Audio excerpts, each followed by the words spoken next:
Hello. हाँ, नमस्कार। बोलिए, कौन है आप?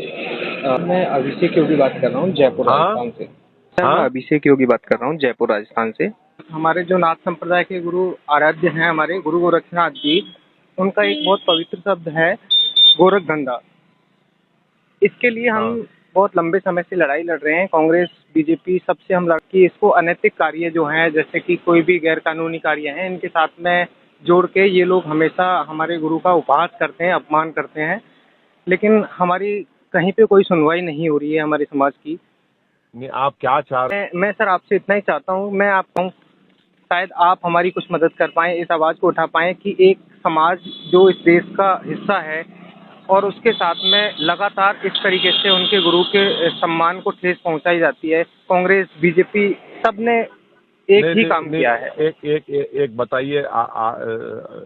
ठेस पहुंचाई जाती तो आपको आपका हक नहीं मिलता, वो बोले ना जी जी जी। राजनीति में। लेकिन मैं चाहता हूँ जैसे आपका मुस्लिम समाज है, आपको समाज के साथ में जुड़े हुए कुछ भी सम्मानीय शब्द हैं, उनके साथ में अगर कोई मिसयूज करे तो वो आपको बहुत पीड़ा देता है। उसी हाँ, प्रकार अच्छा अच्छा। जी जी। अच्छा, तो आपके गुरु ने हम गोरख धंधा के बारे में उन्होंने वो उसको इस्तेमाल किया था, कहा था क्या उन्होंने? जी जी, गोरख धंधा शब्द गुरु गोरक्षनाथ जी जो हैं जिसके पीठाधीश्वर योगी आदित्यनाथ होते हैं, लेकिन कोई भी उस चीज पे ध्यान नहीं दे रहा है।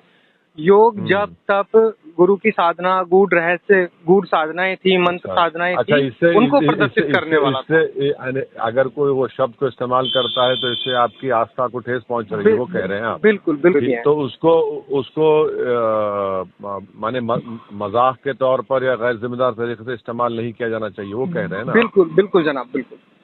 ओके, समझ गया सर। थैंक यू सर, अच्छा किया आपने, मुझे भी आपसे बात करने से मेरे इल्म में इजाफा हुआ। बिल्कुल मेरे को नहीं सर। मालूम था ये। जी जी, मैं सर आपसे बस छोटा सा निवेदन है कि जब इस पवित्र शब्द को जब इस देश के अंदर सभी समाज सभी संप्रदायों को बराबरी का हक है तो हमारे साथ इतना अन्याय क्यों?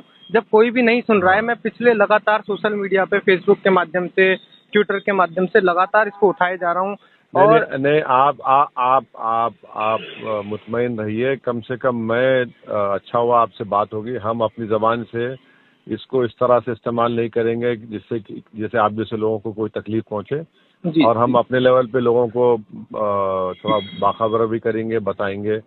हम्म। इतना तो हम आपको यकीन दिला सकते हैं। बाकी वो होगा नहीं होगा बड़े पैमाने पर हमको तो पता नहीं, बट हम आपको नहीं बता रहे सर, हैं। मैं आपकी बिल्कुल बात समझता हूँ और बड़े पैमाने पे होना ना होना तो एक अलग बात है, लेकिन आपने इसको माना और आपने कम से कम ये कहा कि आप अपनी जुबान से ऐसे शब्द को नहीं कहेंगे हाँ, जिससे मुझे किसी भी मुझे नहीं समाज की। मालूम था। आज आज आज आपसे बात करने के बाद मुझे पता चला चला। सर मुझे तो सबसे बड़ा दुख तो ये होता है कि हमारे गुरु के नाम पे लोग मंत्री संतरी मुख्यमंत्री तक बन जाते हैं और वो खुद इस चीज के मतलब बारे में एक शब्द तक भी विधानसभा में नहीं बोलते हैं। हरियाणा सरकार में मनोहर लाल खट्टर जी ने इसको हरियाणा में कानून लाके बैन कर दिया, लेकिन तमाम एक मशहूर कव्वाली भी तो है, तुम एक गोरख धंधा हो, तो वो किस क्या है नहीं मालूम, मुझे याद आ रही है। जी जी जी, पर मैं आपको आपसे बता आपसे देता हूँ बा- सर। मैं आपसे आपसे आपसे बात हो गई, अच्छा हम्म। हुआ। तो चलिए, हमारा वक्त भी ज़ाय नहीं हुआ, आपसे बात करने से आपका भी वक्त ज़ाय नहीं हुआ। जी तो हम जी। आपको बोल दिए तो याद रखते हैं उसको। बहुत बहुत शुक्रिया सर, थैंक यू। बिल्कुल। ओके, धन्यवाद।